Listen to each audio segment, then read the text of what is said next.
Hello, ladies and gentlemen. In the course of our lives, we got to get some ish done from time to time. And it always turns out that building that shed takes more trips to Home Depot than you thought, right? It Yeah. always takes a little bit more material, a little more time, perhaps a little bit more waste.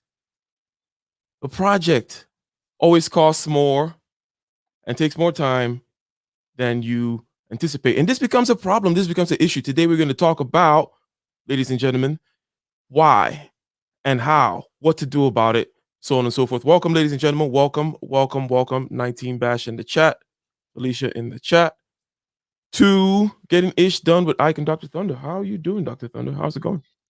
What's happening, man? It's good to see you again. Likewise, likewise. Um, Yeah.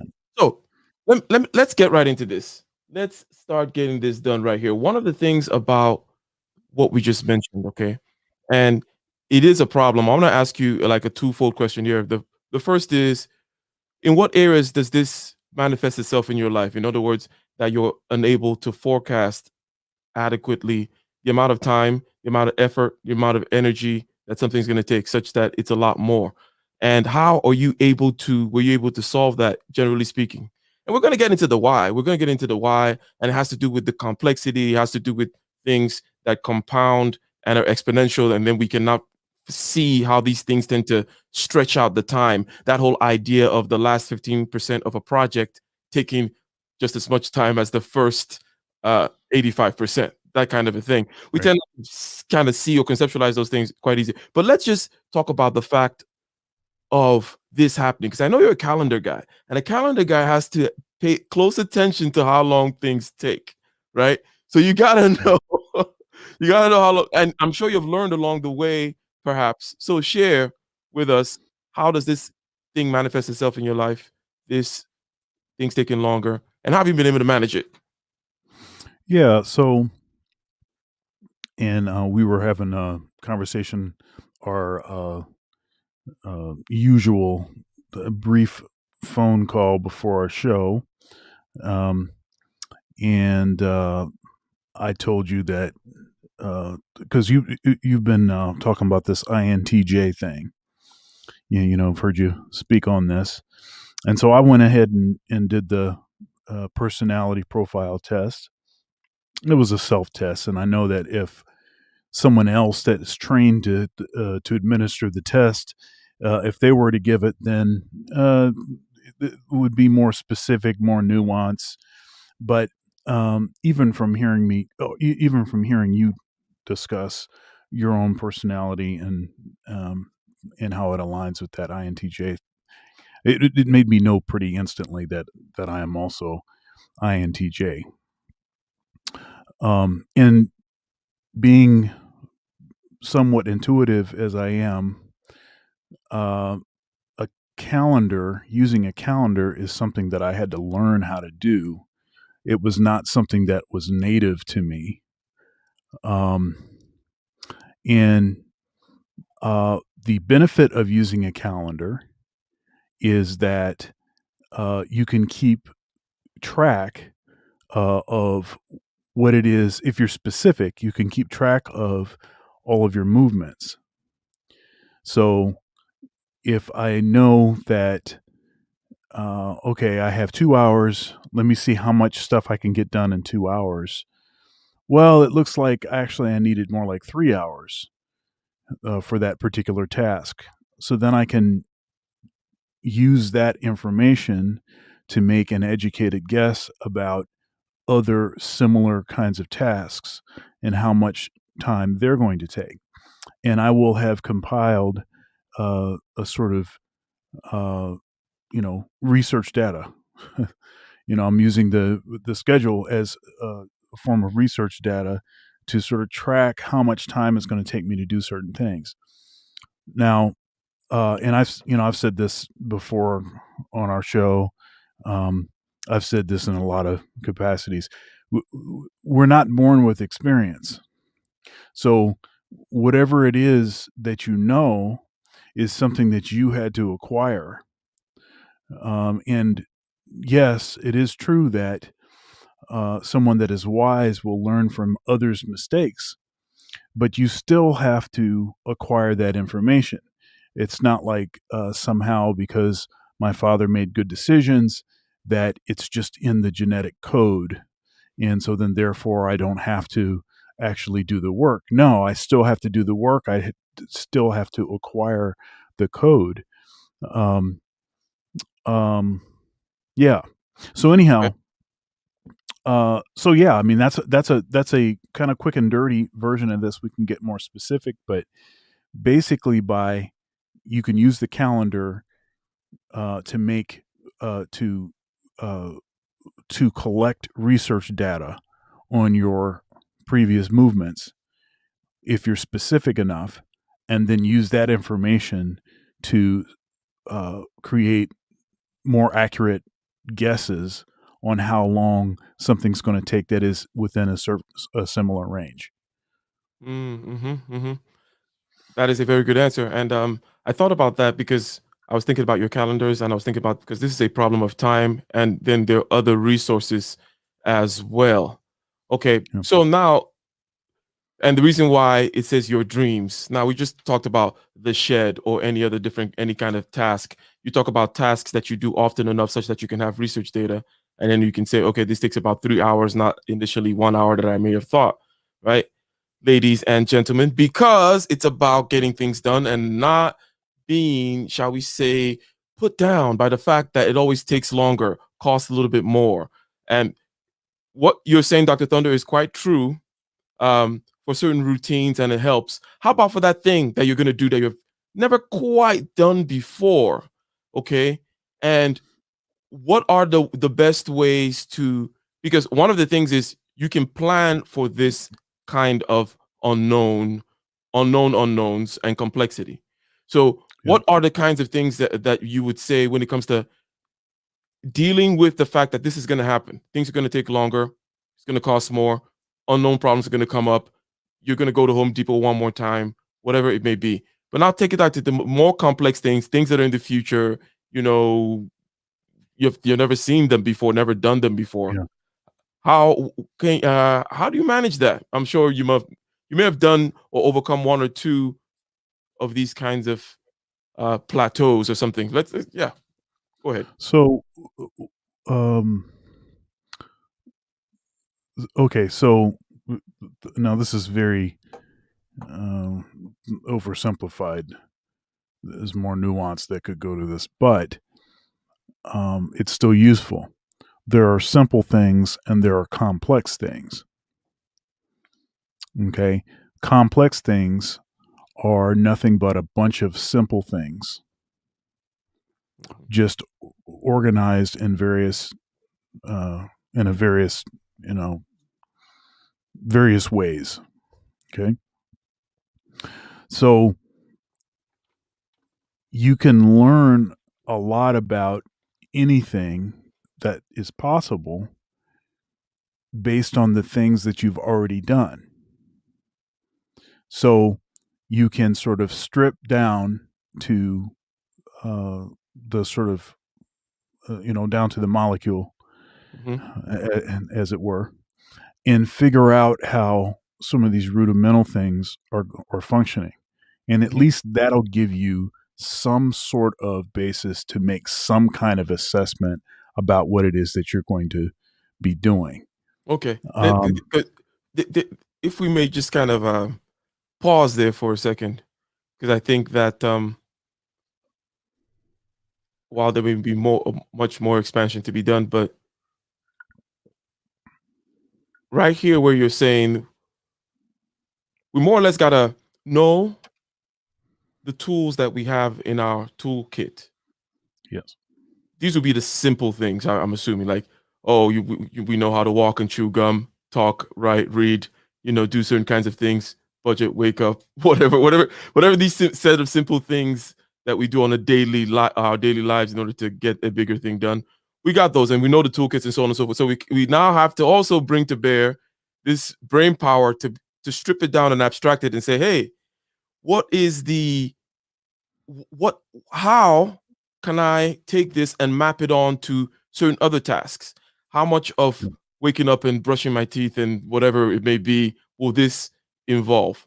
And one little parameter that I like to add is how many likely failures. Okay. Let's say, for example, if it's a bicycle thing, well, you're going to fall from the bicycle, Oh, right? many So what's the failures. average? Yeah. What's the average, right? You want to have that down because it'll Yeah. be the same for many kinds of endeavors. Okay. Because the other side of this is you need to have also done certain things that push to this particular boundary for you to get Mhm. even a flavor of what it means to be pushing a boundary and taking information from abstracted from previous experience to kind of map on top of that. But Yeah. so you're now what you the reason why I repeat that because that's not necessarily easy, is it? You're just like, oh well, just do this and just take this thing and just map it over here. No. You can kind of see it's like, well, if you're if you're already doing that, so would you admit that that is not easy? And is there a way No. for us to kind of, okay? No, it's not easy, but I think my point is that, um, one thing about human beings that separates us from the animals is our ability to abstract. So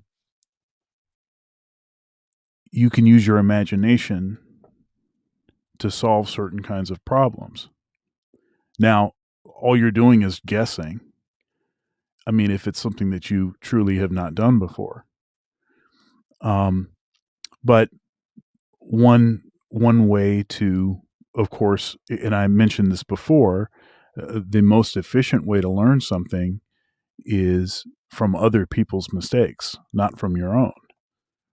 So if there's in some, if you know someone, if if I mean, there is this thing called YouTube.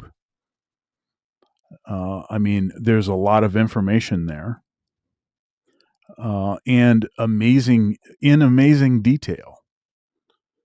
And matter of fact, time lapsed so that it it takes a lot less time to watch it than it did to create the footage. So there are all kinds of ways that you can sort of learn the sort of information. Doesn't mean that you're going to be any good at it. You're still going to make lots of mistakes. But as the old saying goes, education is expensive. So And this thing not easy, right? And you're saying, okay, well, let's look at or you admit to that, and you're like, okay, well, but we still we can reason, we can abstract. Okay, there is another side to it that kind of blocks us, right? Which is the experience of this kind of a pushing of the envelope. In other words, if you have not pushed the envelope before, in order to be like, let me try yeah, something new and go ahead and kind of be ready, steel myself, if you will, for the uncertainty, the unlikelihoods, the fact that there are going to be certain failures and so on and so forth. So how does one take that first step or get used to? Because it's probably like, okay, there's something called stage fright. There's the first time you experience it, and then there's every other time, right? And yeah. you're like, oh, it's similar to this kind of a chaos, right? So it's like, well, any tips for how to be able to get into this mode of expanding the horizons? Because again, let me just so that's the question, okay? And remember that while I just for the audience, the idea here is when you plan things or when you're looking into the future, there's uncertainty mainly due to complexity, right? And complexity will have unknowns and unknown unknowns that makes it such that you're gonna encounter certain difficulties. You try to predict as much as possible using Dr. Thunder's model of many simple tasks. You can kind of arrange them, map things around, and be like, well, it's more likely going to look like this. Um, but also there's exponential things such that for some reason the last part of a project tends to take a lot longer, or certain small things but might lead to bigger problems and more heartache than you may foresee or imagine, right? So it is important to be able to be skilled in doing this kind of making these kinds of moves And we're saying, well, we know that we don't want to do it. We have emotional hangups. We have stories that we tell ourselves as to, well, why it's not going to work, or so on and so forth. So, what does one do in order to build this muscle of going out there and getting used to the chaos? So I sort of just said this before. Uh, let's see here. Doing anything is a rehearsal for everything, right? So if I am introspective and not just going through the motions, but really understand every aspect of what it is that I'm doing in in any activity that I participate in, right? Fully present, um, really asking questions, not allowing situations to pass by without fully engaging, then there's a lot that can be learned that I would venture to say that most people just let go by.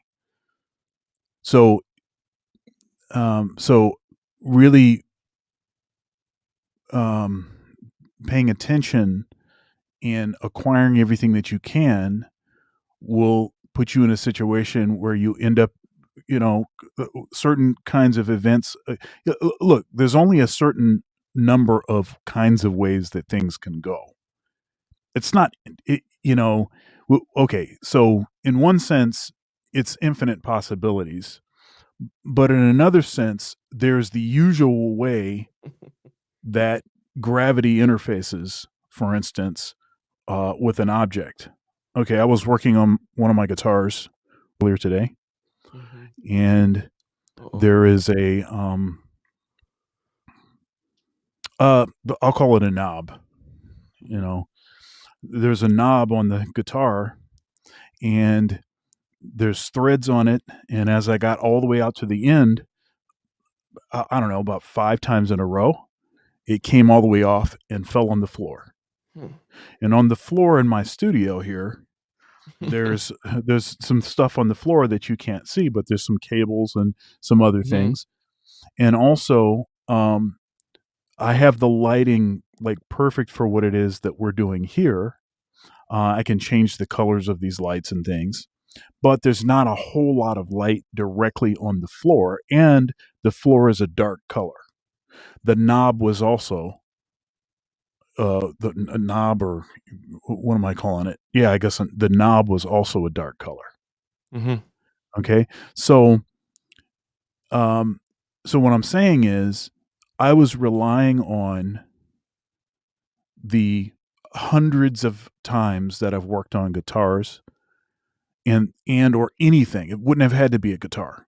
It could have been that I was putting together some toy for my son or anything, and the knob from a certain distance from the ground only can go certain places. It can only bounce, even if it hits right on the edge perfectly, and creates sort of a springing effect and goes further away. There's only certain locations that that knob can go, right? And so rather than looking everywhere around the room, I focus in on the area that I know that it went, even though I didn't actually see it fall.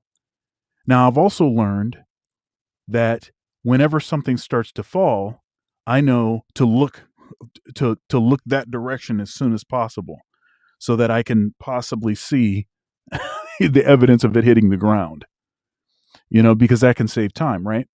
But I learned that because not because of working on guitars. I learned that because of any kind of thing that I've done in my life where I've dropped something from a particular distance. I understand how gravity and other items that are in the room may affect affect the way that it falls, so I can quickly find it. But it happened like 5 times, and after the fourth time, then I didn't even really have to look for it anymore, right? It's like it's right here. So yeah. So and I know that seems very abstract, but understand that everything uh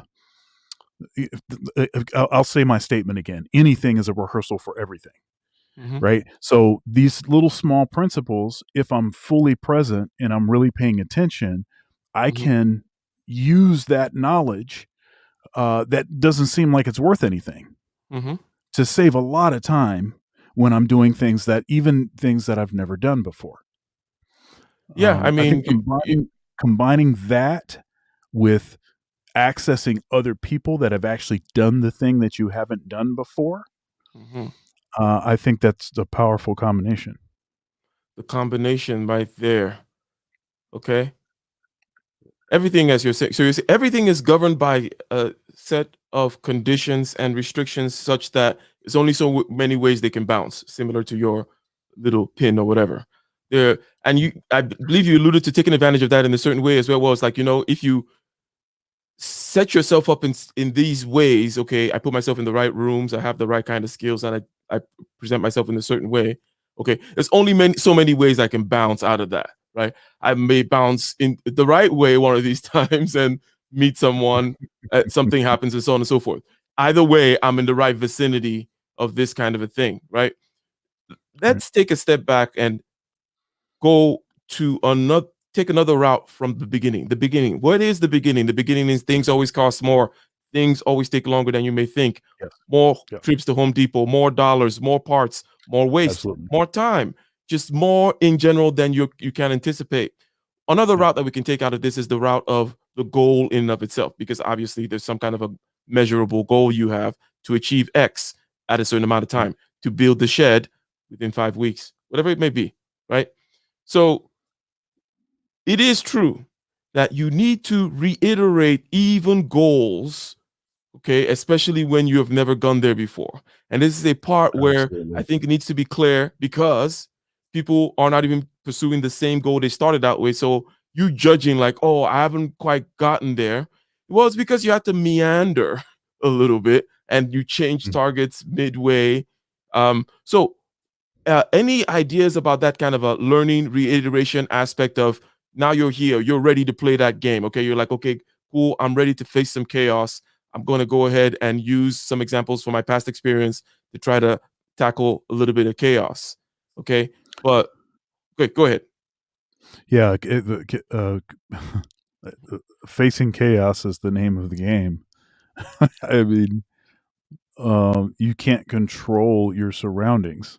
All you can control is you, and so, uh, yeah. So here is an approach that I frequently suggest to students.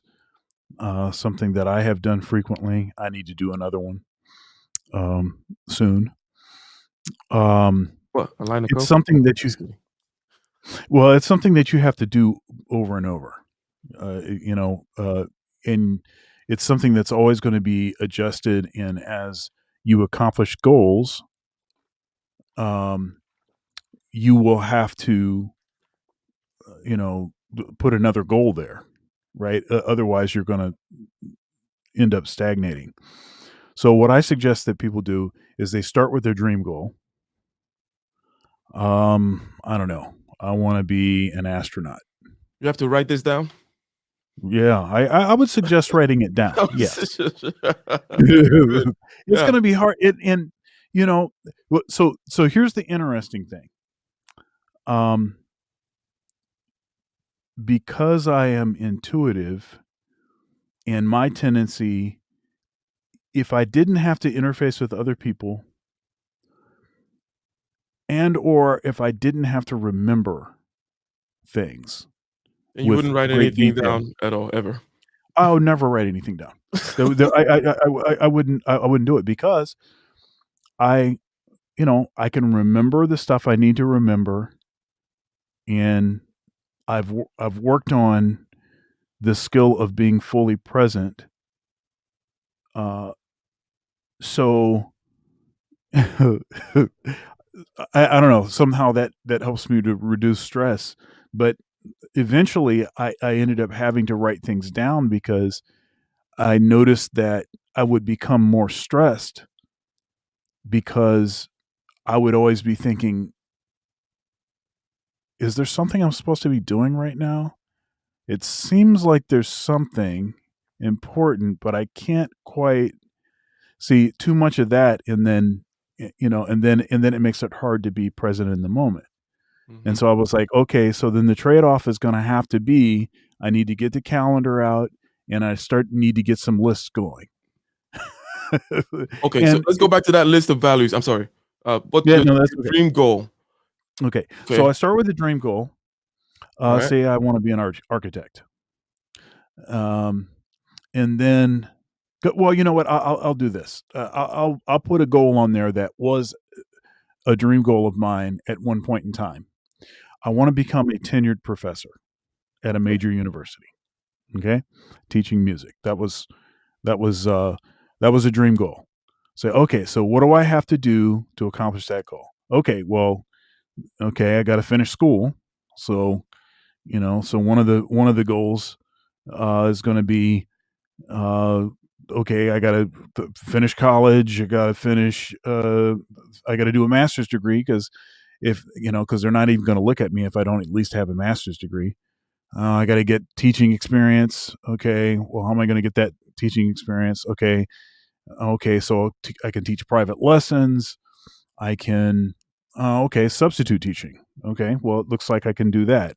I didn't have a teaching certificate, so I can gain some teaching experience by doing some substitute teaching. And if you're in the system long enough, then you get sort of selected for uh, long term sub positions. And I had a long term sub position as an orchestra director for a year and a half. Hmm. Right. So there you go. So all of that kind of stuff is there. So it's like where do those goals go? Well, you start with a dream goal, and then you're going to fill in your long term goals. Then you're going to have some intermediate goals and some short term goals. You'll have more short term goals than anything, and that's going to be the stuff that you're going to tend to be focusing on right now. But everything has to be a logical flow towards that dream goal. Now, as you cross things off on the list, what's going to happen is you're going to become aware that there's other things that you didn't think of in the first place. Mhm. This is when you can put those things in there. And this is why you can't just say, okay, well, I did this one time in my life. Well, no, it's going to have to be something that you're doing frequently. Mm. And as you're climbing you're climbing the mountain, so to speak, of all of these goals, then, okay, all right, now I achieved my dream goal. Mm. Well, now what has to happen so that I don't stagnate is I need another dream goal. Otherwise, I'm just going to be sitting there with nothing to do, right? And often, what happens to people when they achieve uh, something that really took a lot of energy over a long period of time, they can actually get depressed Mhm. because it's like, man, my whole life has been built around this one thing. I've accomplished this thing. Now, what do I do? Mhm. Well, this is why you want to frequently. First of all, I'd say you should have multiple dream goals, Mhm. and then you should and as something gets knocked off the list, you want to immediately recalibrate. You need to add something else onto the list. Now, to the point of things taking longer than you think they are, uh, notice that I didn't suggest on the these goals Mhm. any time associated with each goal, right? So they're all task oriented kind of items. There are objective oriented items. And so you do whatever you have to do to get that thing done, whatever that means. So if I'm saying get an undergraduate degree, okay, well, how long does it take to get an undergraduate degree? Well, what if something happens? What if you have some Mhm. I don't know, some family crisis or something and you have to drop out of school for a year? Mhm. What if you know, the pandemic hits and you decide that it's a better idea to wait for a year so that you're not like doing classes on Zoom, you're actually in the classroom. Okay, so stuff happens, and you don't know what is going to happen, and you can't control what happens, but you can control if you keep walking towards that, whatever the goals are. You know, so you're not going to be particularly good at this when you start doing it, but as you continue to do it and revision, constant revision, you'll become better and better. You'll become more and more efficient. Um, yeah. Does this ever end? No, it's not going to end, but it's And not the also kind you of get task. rusty as well too, right? Yeah, If you don't keep it up. that's right. You will get rusty. You'll get out of practice. I'm going to say this too, though. It's not the kind of task. Well, I suppose it is a task. It's a series of tasks, but um, it's not the kind of project, or it's not the kind of, what's a good word for this? Um, uh, Operation. I don't know. Experience. I don't know what we're going to call it. It's not the kind of thing that there needs to be an end to. It's like breathing or something. Like Yeah. you don't think, how many, Mhm. breaths do I have left? Yeah. Uh, I guess it ends up just being in the skill slash know-how category. Right? If yeah. you were looking for yeah, it's not the kind of skill, know-how, whatever that it doesn't Right. stop Right. every time you're always, especially the change of tools. I don't know how often you or in terms of, let's say, technology, right? 'Cause I'm sure you've seen, you know, rotary phones, internet come Right. up, dial-up internet, and then so on and so forth, and it changes and so on and so forth. It may not particularly affect your, or let me say, it affects different endeavors differently, right? So Yeah. how has that change of tool thing affected you? And shout out to the super chat. Uh, Let me go ahead right there. Do you mind reading the super chat from Tony? I do not mind. Tony Le Guin. I hope I didn't uh, mispronounce your last name, or Legwin. $5 super chat. Great show, guys. How important is reading self development books as you chase your dream? Thanks. That is a great question. Do you want me to maybe address the question a little bit? You'll I keep us on track. Yeah, yeah, yeah. Because we're just still around the whole kind of goals thing, and then there's Right. this self development question. Yeah, let's tackle it. Look, let me say something about the self development thing or the reading thing in general. When it comes to learning, there are two things that, generally speaking, you can get from outside that has to do with people. There's when it comes to getting things done in this particular way, inspiration and then learning, right? If you're reading some of these books, sometimes it's for inspirational purposes, right? Uh, because a lot of the learning comes really from the doing. I would make sure that I would say, in other words, it's fine. Go ahead, read up. However, don't think that it's an actual learning going on. It's more of a building up of stories to combat the already pre recorded, pre digested prejudices you have against you embarking upon this journey, right? It's just you having that spiritual, some spiritual weapons to wield against the evil spirit of laziness and whatever else, right? So, Yeah. however, the actual learning is in the doing. We've said so, like the whole premise of this show is premised on that because you can't even know how much things cost, how long they take, so on and so forth. It always costs long. Anyways, so you can go ahead and comment on it. Sorry. Oh, no. That's great. You know, self development, self help.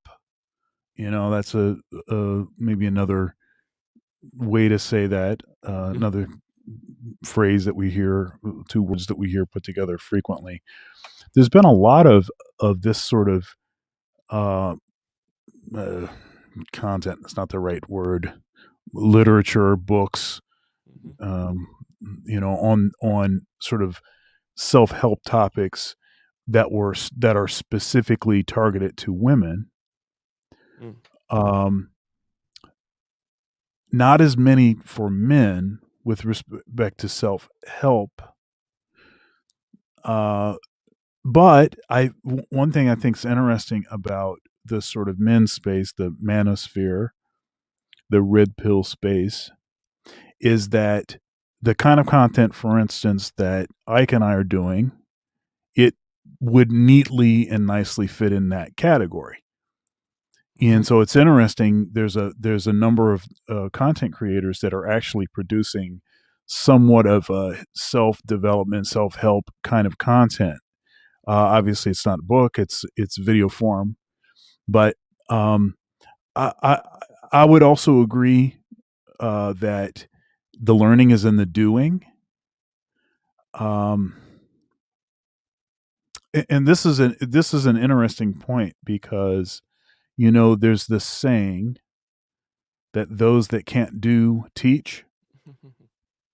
I think it's a horrible saying because if you cannot do, which is where the real learning happens, as Ike just suggested, um, uh, then what are you going to be doing?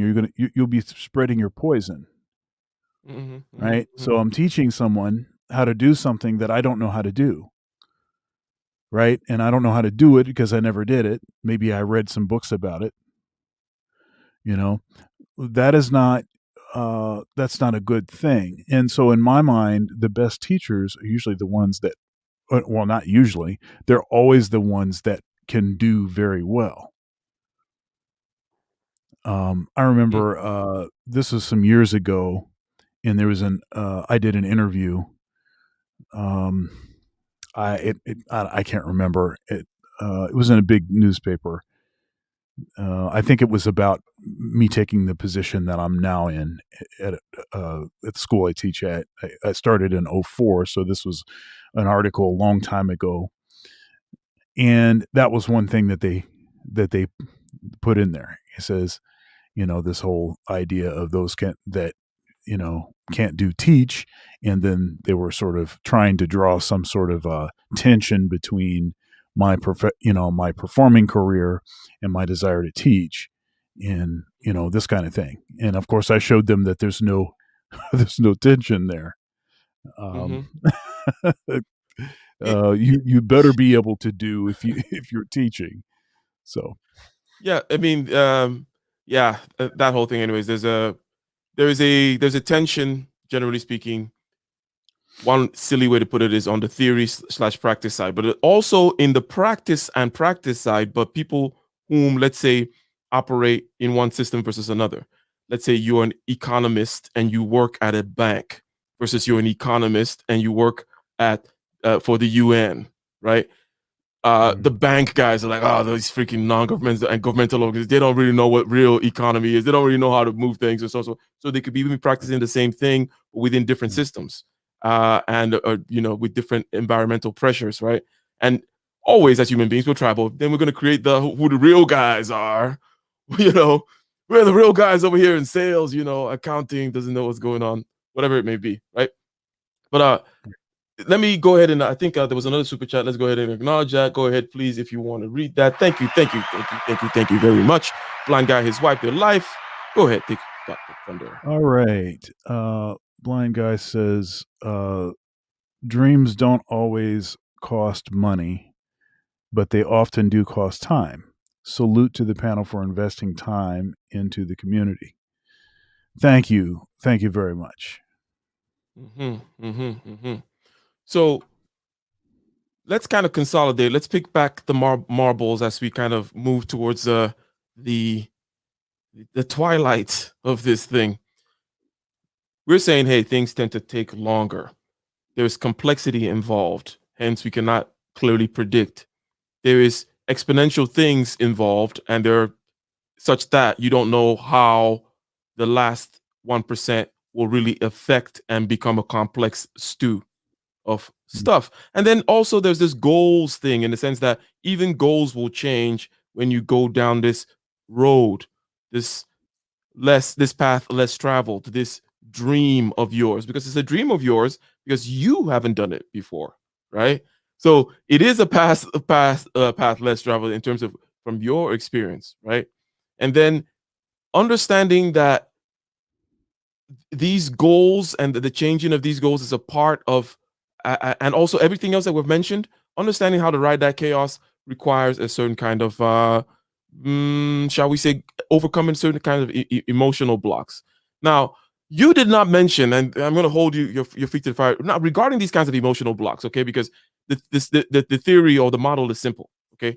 The model is that in order to exercise real time thinking, you need to overcome, right, certain hangups. Number one is actually get to the point where you know you're thinking because there's actual energy being used.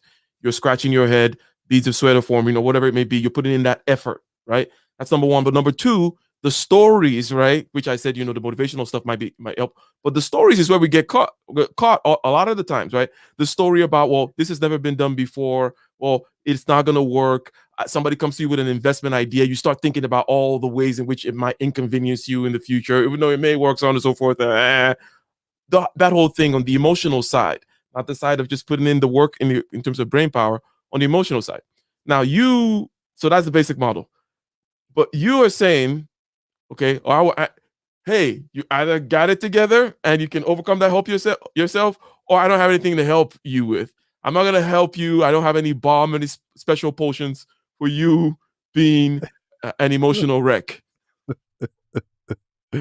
Yeah, this is interesting. I think part of the reasons that I don't tend to spend very much time, uh, o- okay, so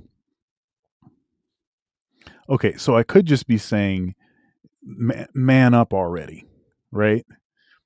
But it's a little bit disingenuous in that, uh, part of the reason is that I'm wired to have a lot of self confidence.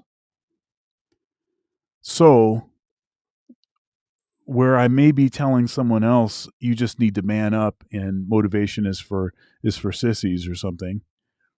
Um, I don't really need that motivation, right? Whereas someone that really needs that motivation, that's going to have to be something that they solve. That is, and it may be a critical and a real issue. Um, I do think that, um, at least in getting it out of the mud and sort of getting started, uh, motivation I think is very useful. I mean, when I say that, I mean like pep talks. Like listening to a speaker that is very encouraging, or you have a friend or someone that it does a lot of back uh, uh, backslapping and telling you that you can do it, and uh, and all of that kind of thing. So I think getting you started, that may be useful and helpful. It's irritating to me. I don't like it when people do that. I almost take it as and I've had to check this because I have, family members that really care about my well being. And from time to time, uh, they will try to say things or in a way that they think that I'll receive better or like this. And that's always irritating to me. I know Yeah, why you they're don't want to be doing it. patronized. You don't want them to Yeah, give you a little small pep talk. You get yeah, irritated no, and you start choking them. yeah, it almost makes me feel as if I am being underestimated. Hmm. Like, you actually think I need that?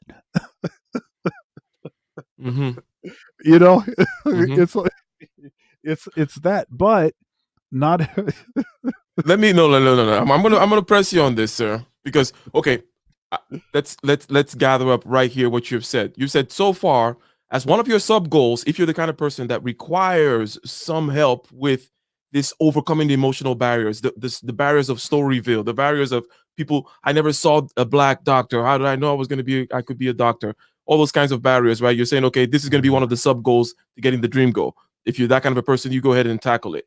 You don't need it, generally speaking, externally, and so on and so forth. And I could say, so my whole thing about master subjective consciousness is about what I think is universally applicable to everybody, but we need not go there yet. I'm not, because everything can be answered. Hey, just become a Jedi master. Right? It's like, okay, that is the answer to it all, isn't it? Right? But before I give you that ridiculous answer, okay, then there is this. Okay, you still need something, right? You do it with yourself. Do it to yourself, Yeah, right? You pick up that whip and you whip Dr. Thunder into action and in shape, right? Now, yeah, because we talked, our first episode was getting over sloth. And what I'm saying is perhaps we can yeah, kind of bring back some of whatever the thoughts there was. Because procrastination, sloth, whatever it may be, and it could be a reiteration of some kind of whatever. Yeah, go ahead. What do you do, Dr. Thunder, even though you don't need the motivation from outside? What do you do to motivate yourself? yeah. I think measurable small steps in a particular direction are helpful.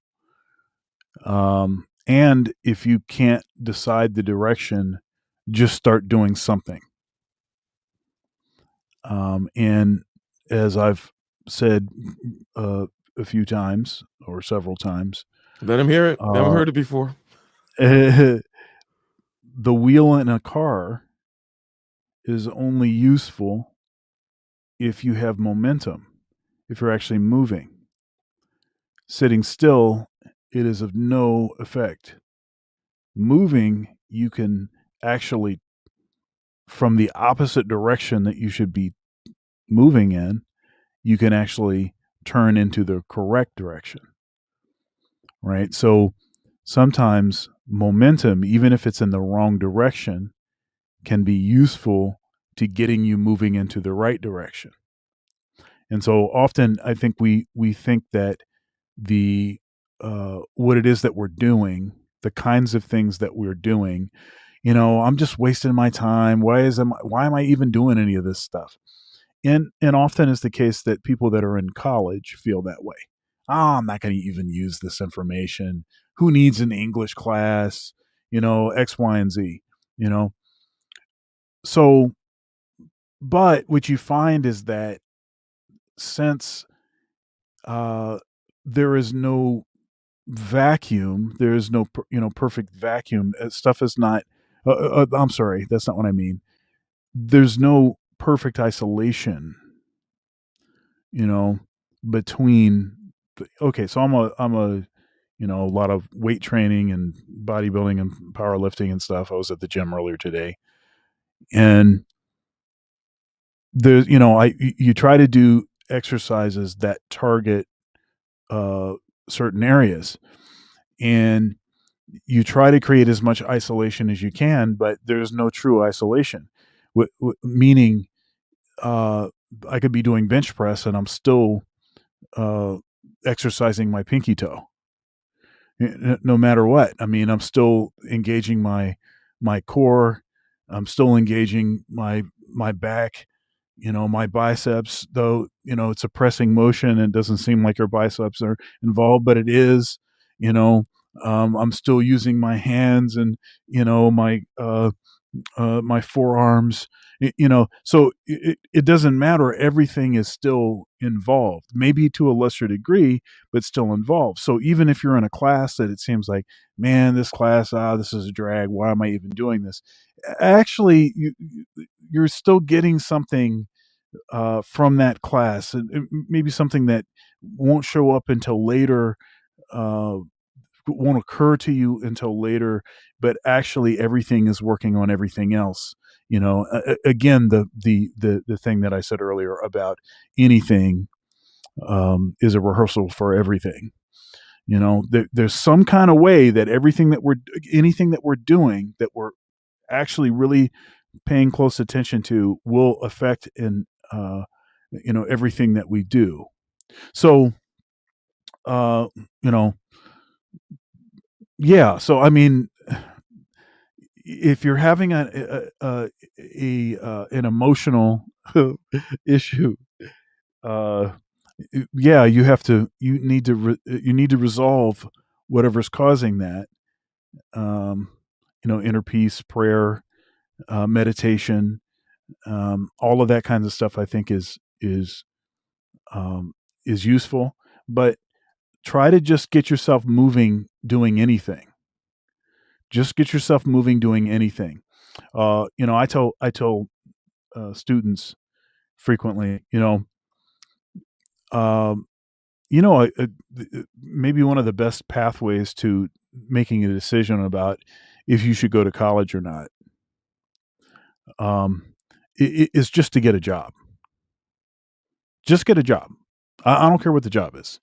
It could be a job at McDonald's. It could be a job at AutoZone.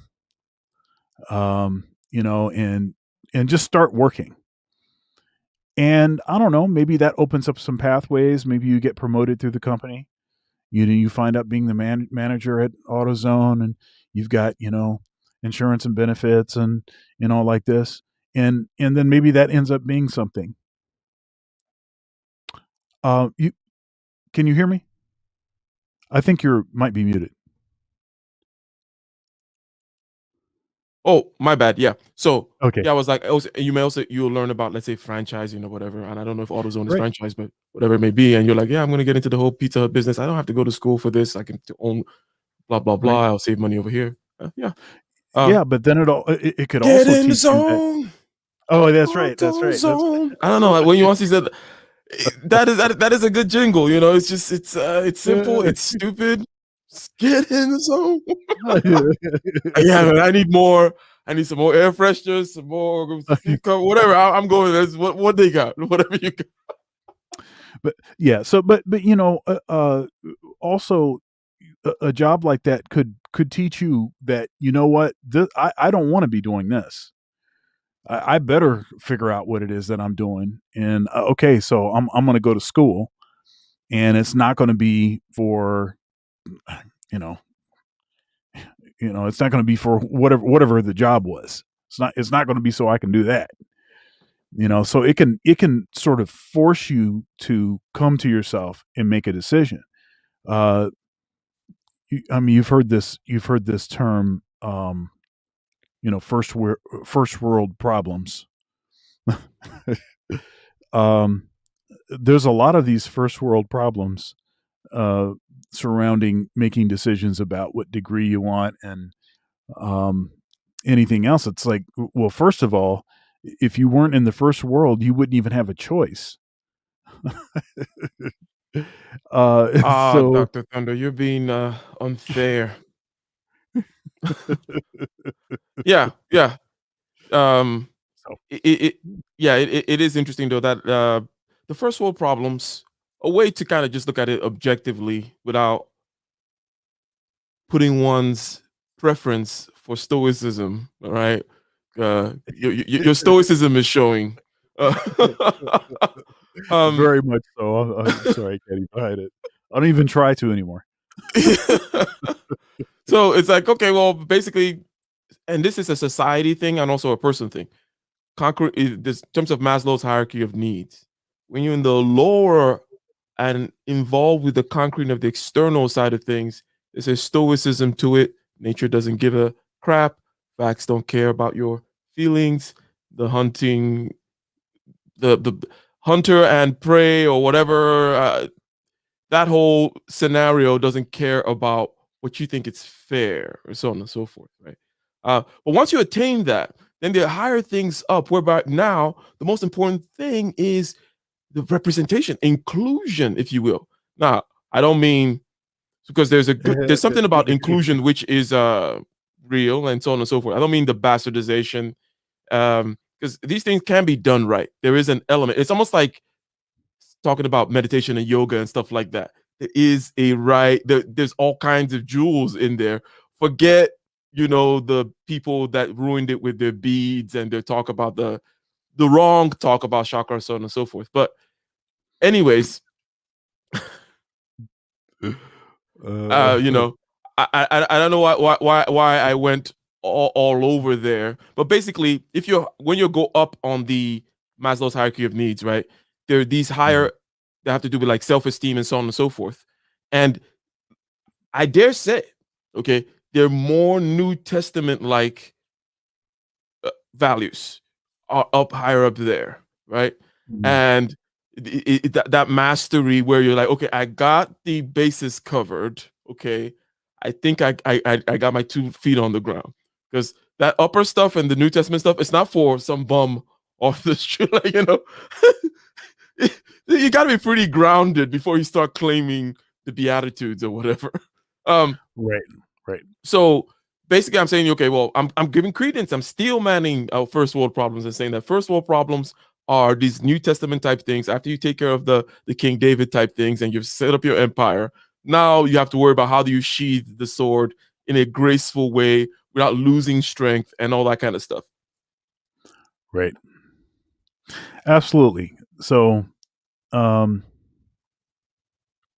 yeah. So, again, to sort of track back a little bit, this idea again about anything is a rehearsal for everything, and that sort of um,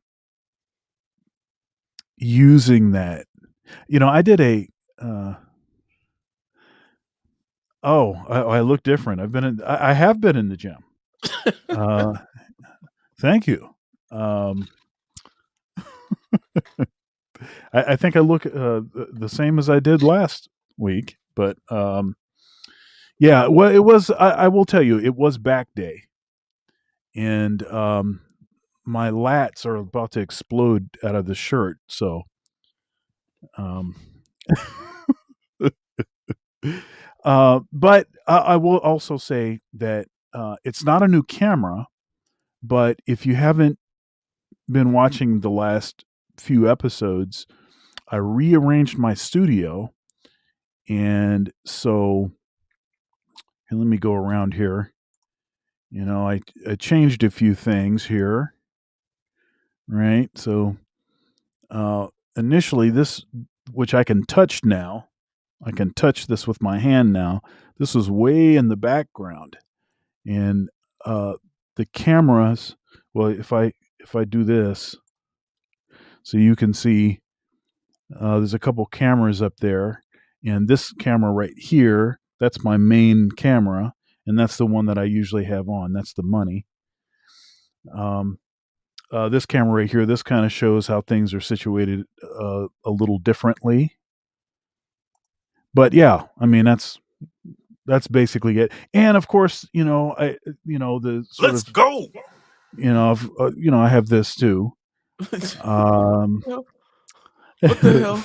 Got a compliment now. All of a sudden, you're showing out your whatever. Like, oh yeah, check out the Gucci shoes, the Fendi oh, belt. How you like that? Oh, and you and see I the can jacket. change, right, and I can change the colors of the lights. I should have like I should have like a disco ball just like lower right here, right, and start spinning. Some disco music starts playing. All right, that was not a tangent at all. Yeah, I, Um, I don't know if you know where you were or the path you were going down. no, I was just restating that anything is a rehearsal for everything, and Mhm. I just think that's a really important. I just think that folks, they tend to belittle their experiences when they aren't of a certain level of prestige. Um, and I think that's a mistake. Uh, I think that's a mistake. I think mastery of the mundane is where everything comes from. It's when no one's looking. You know, that's that's the stuff that will uh, really grow you up and make you. uh, I mean, it's where you learn all of the important things. Mhm. It's when no I mean, and it's like if you're willing to still do the right things when no one's looking with the same fervor, the same energy, then when the lights are on you, then it's less likely that you're gonna sort of change your character, you know, for the sake of the lights, you know? Okay. So let me say something. Okay. Let's go back on all this whole thing and the whole argument here. The whole argument of even getting stuff done. The argument of being effective, efficient. The argument of the sweat equity that one builds and so on and so forth. And let me do something which I do from time to time. Just kind of assail the whole project and say, hey, okay, all this stuff about getting used to chaos and achieving, having this big goal, and then many other goals. And make sure you have another goal real quick, otherwise you'll end up in the pit of ennui and despair and depression if you don't have a goal to chase. How about Yeah. the lifestyle of asceticism? Um, um, Another peak somewhere else that says, let it all go. Um, And while I say that, I immediately start seeing the problem is that let it all go, yes, but it is another set of disciplines that they're practicing over there in order to let it all go. They're out That's there right. meditating 10 hours a day and living on nothing but wheatgrass and whatever in order to let it go. So regardless, you cannot escape the discipline thing. Okay, but let's say, okay, what's the third option? You end up just a mediocre slob and kind of just a little fat and a little broke, you know. Yeah. Not too fat, I not too I broke. I didn't Don't realize that slobs were on a spectrum. oh yeah, So oh yeah, mediocre oh slob, you know? yeah. It's That's quite a bit better than a full-blown slob, I guess? I don't know. slob in training.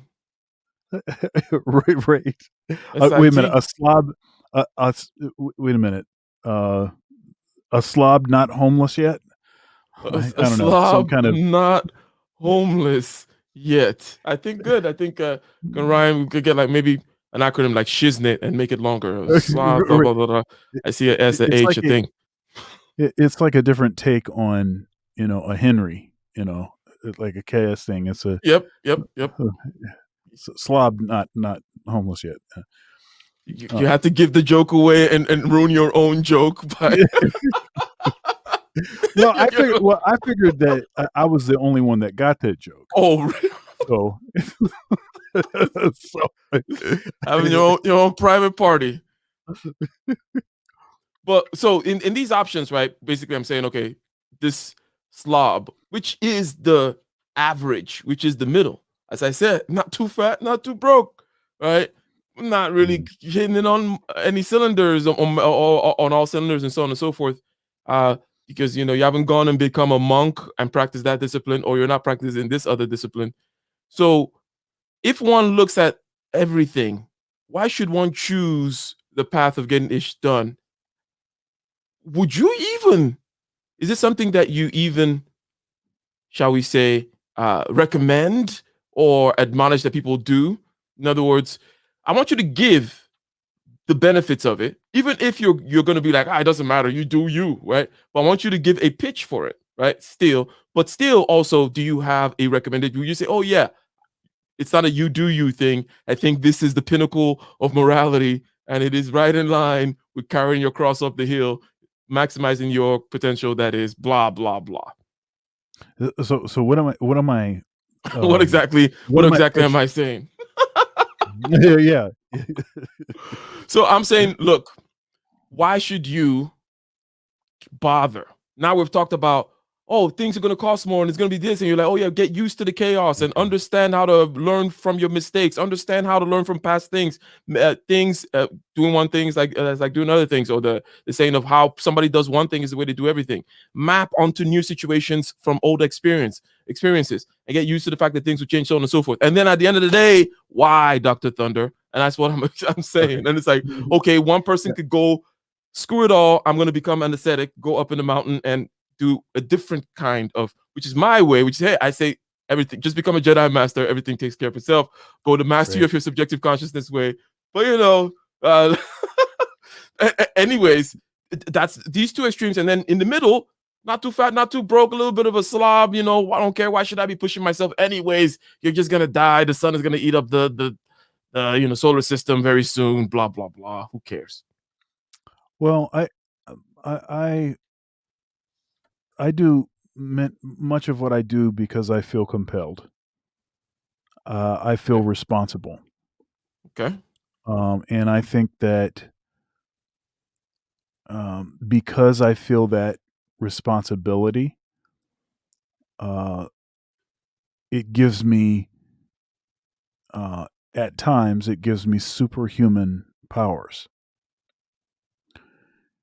You know, if you know that, I mean, let's boil it down to this. Okay, so uh, my son is 7, and he has certain needs. I've got him in private school. Um, he eats more than I eat. I don't even know how that's possible. Though he is what 65 pounds, and I'm like 275 pounds. I don't even know how that. I'm not. I'm still trying to figure out the math on that. But when I'm struggling with something, I know that I don't have an option of failure because of everyone that's depending on me. And so I just get it done. And often is the case that I'm not sure how I got it done.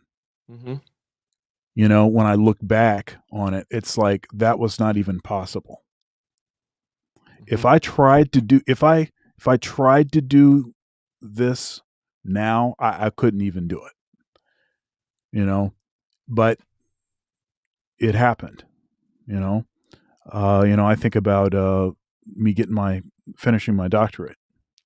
When I was doing my doctorate, I was I had just taken over as the director of jazz studies at the school I work at.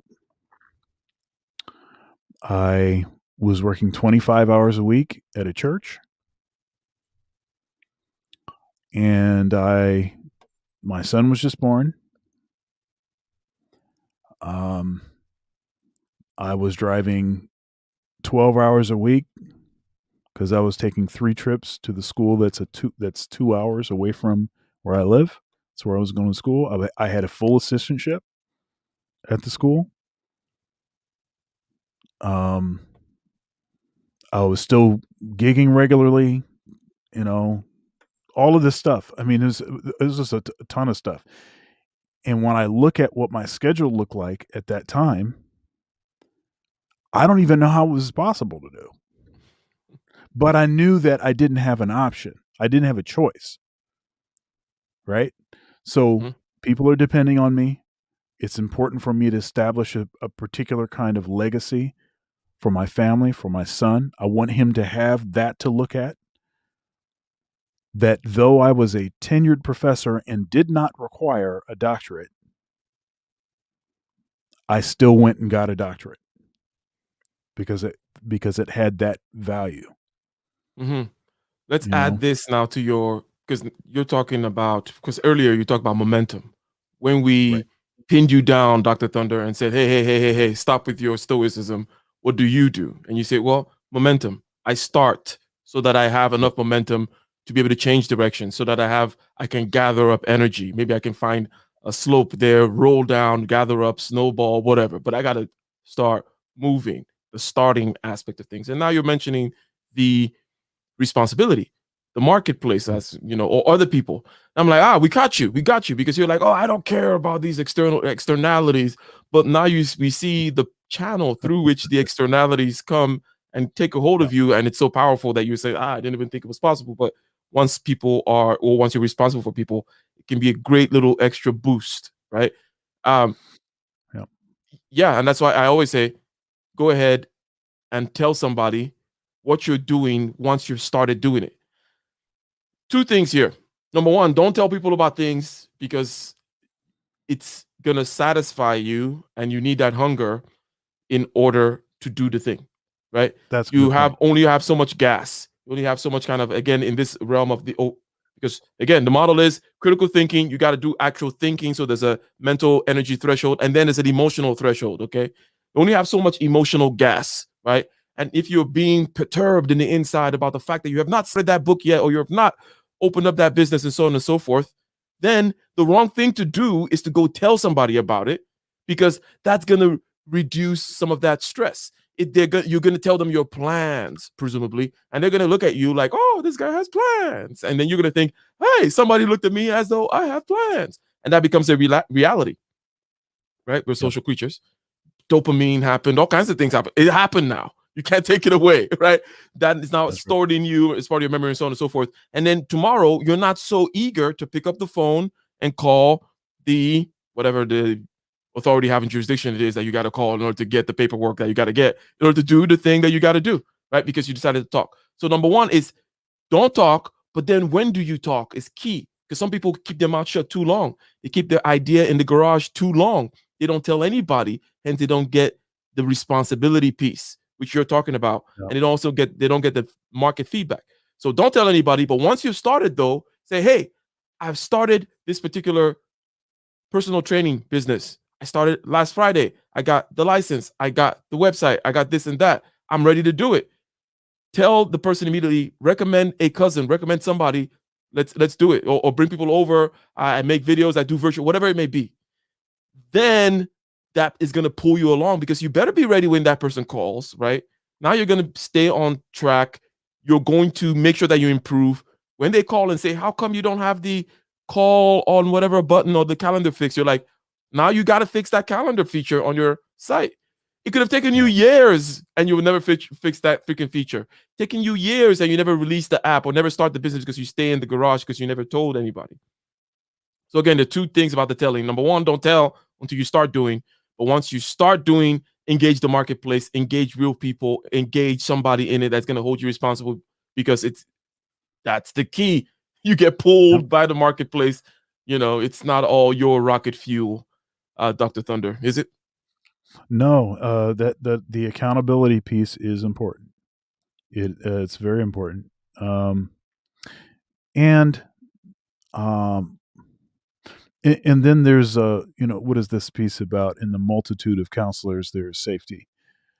You know, um, I think this is a proverb, and and then there's the this bit about iron sharpens iron. You know, uh, it may be that in the infancy of something, uh, you may share an aspect of it with someone that you trust, someone that's close, someone that can provide some counsel. Mm-hmm. But once you get it grown beyond a certain point, then yes, it is true. You got to get it going. So I have a book. I'm an author, a couple books actually, but one in particular is uh, is published by Hal Leonard.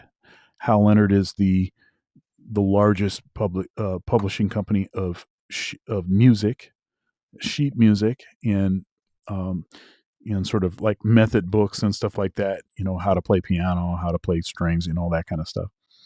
Mm-hmm. And so my book is called "How to Improvise Over Chord Changes," and I'm going to tell you how that came to fruition. Mm-hmm. I was teaching the improvisation, jazz improvisation sequence, and also in applied lessons. And I had two graduate students at the same time, both great players, and both really embraced my methodology. And they came to me like within hours of each other, and they said, "Hey, you need to do a book, and I'll help you any way I can." Mm-hmm. Both of them. Um, and so that was the sort of accountability mechanism that I needed to get the thing moving. It was also the manpower, part of the manpower. needed. And so now it still took like 6 years to get it from the beginning to the end, though the material had already been created, but getting it, distilling it to get it into a book and format and the sort of systematic presentation that I wanted, it took a long time. We met every week for, you know, 4 years. And then as we got to the end, when we were like, okay, we're ready to publish now, um, a friend of mine, and this is, you know, you can't do stuff by yourself. You Mhm. can't do everything by yourself. You need people sometimes. But this guy, he set me up with the publishers. He worked at a music store, and he was the head of the jazz music, you know, uh, component of the sheet music and stuff that they purchase. And so he knew all of the publishers in that sector, and he connected me with a few of them. And the one that I wanted the most is the one that we got, right? And then even after that, that took a long time too, because then we had to sort of start reformatting the way that we did the book and go back and forth about what stuff's going to make it in and what stuff's not going to make it in, and all of Mm. this stuff. And but eventually, obviously, the book was published. It was published in 2019. Thank you. uh, and somehow that was one of those simultaneous thing that was happening when I was still in school, finishing my degree and all these other things that were going on at the same time. Mhm. But because of this, my approach to being present in the moment and developing the discipline to stay present in the moment, each moment was a way to take a break from the other moments, Mhm. Mhm. if you understand what I mean. So, Mhm. for instance, if I'm in class studying, I'm not thinking about teaching lessons. I'm not thinking about uh, a Mhm. test in another class, or a student, a problematic student, or Mhm. some situation argument that I had with my spouse. I'm not thinking about that stuff. Mhm. I'm only thinking about what is happening in the moment. So I don't have to carry the baggage around from everything that I'm doing. So I think sometimes people look at all the different things that I do Mhm. and they think, well, how can you handle doing all that Mhm. stuff? Mhm. And the thing is that the way that I handle it is by doing one thing at a time, Mhm. Yep. as a pause and a break from everything else that I do.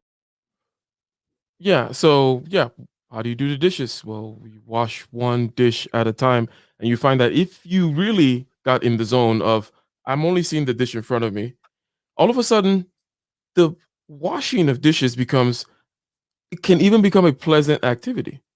Because the idea is all this stuff, but when you think about it, it's like, okay, what's really going on here? There's the water, there's the soap, there's the thing. Okay, cool. It's one at a time, just one at a time. It's there's nothing bad, no lions, no tigers, bears, nothing crazy is happening to me here, so on and so forth. Okay, we are landing the plane, ladies and gentlemen. We are landing the plane, and I'm gonna say something, and I'm gonna give you the last word here. So basically, we Dr. Thunder is taking us on a journey. I introduced the topic of why things always cost more. Your dreams are going to cost you something. It's going to cost you something dear, and it's going to be even dearer, more expensive, more costly to you than you thought. The bigger the dream, okay, the bigger that cost is going to be. Because we've just been talking about going to the Home Depot a few more times to build that shed. But yes, yes, yes, this is also true about all the big goals in your life, right? They may be heartbreak and trauma and craziness or whatever. All kinds of things will be involved in it that you cannot foresee. It's because of the complexity. It's because of the exponential nature of things. It's because of the fact that goals change. Kind of played around there for a while. And then we said, hey, Dr. Thunder, How do you take care of this? You talked about the things that you use, such as the tools, right? And you talked about in a tool-like way to look at your past experience and then map and so on and so forth. And say, hey, hey, hey, Dr. Thunder, how about in your soul and how about the motivation and all that kind of stuff? And you're like, well, I don't need it. But then when pressed, you got down to the fact that you do at least three things. Okay, if I can remember. There is the momentum aspect, get things going, make sure you start, make sure you start, make sure you start. Now is the time, now is the day happening right now. And momentum is absolutely key. It'll get you going, it'll get you over the hump. Starting is a task once begun is half done, as the saying goes, right? And then you talk about the responsibility piece. This is where the other people help you. The marketplace helps you. Your family helps you. The people that you are responsible for help you, pull you along, if you will. Okay. And you also did mention, your ability to stay in the present, right? Which is absolutely key here. And then also going for other people, if that have done similar activity, been on that path in order for you to be able to go ahead. So I think that was my best attempt at kind of encapsulating, if you will, what we talked about, where we went with Yeah. this. And I'll give you the last word, sir. What you got to say? Yeah. So great conversation. I think obviously there's other things that you will be that your dreams will cost you, and depending on the size of the dream, your dream will cost you other pursuits. So, uh, pressing towards a dream means that you're not pressing towards something else. Mm-hmm. It's like if we're considering monogamy as the framework here, Mm-hmm. marrying one woman is at the exclusion of others. Means not pressing towards other women. Okay, gotcha. That's right. So same kind of thing. So it's going to cost you That's the rule. in that sense. It costs you these other women, right? Or it costs you whatever other pursuits, right? So there's that, but then also there is relationships that your dreams will cost you. Mm-hmm. I have found that as am very intense towards a particular goal, and this is just how I am. I just realize that this is just how I am. There's a lot of people that can't handle that. Mm-hmm. It is too it's too Intense. intense. Yeah, it's too intense. It's too hot. It's too um, you know, it's not chill enough or something. Whatever it is, they sense that they sense a lot of their own inadequacies uh, and start to act, as people suggest, out of character because they just feel guilty. Not because I'm not trying to make anybody feel guilty. I'm not trying to, but I am pressing towards the mark. I am pressing towards the mark, and that's what I do. It's what I'm supposed to do. Is what I was designed to do. Now Pump there it are up, others. Chris. I'm about to. And there are others that will feel empowered by my pressing. Others that are wired similarly, and those are the ones that I have to be most concerned about, if I'm concerned about that at all in my pressing. 100%, ladies and gentlemen. I did I cut you off or were Well, you? the only other thing is, like I said, in relationships. I mean, there's just some folks that are just poison, and you have to learn how to weed those folks out.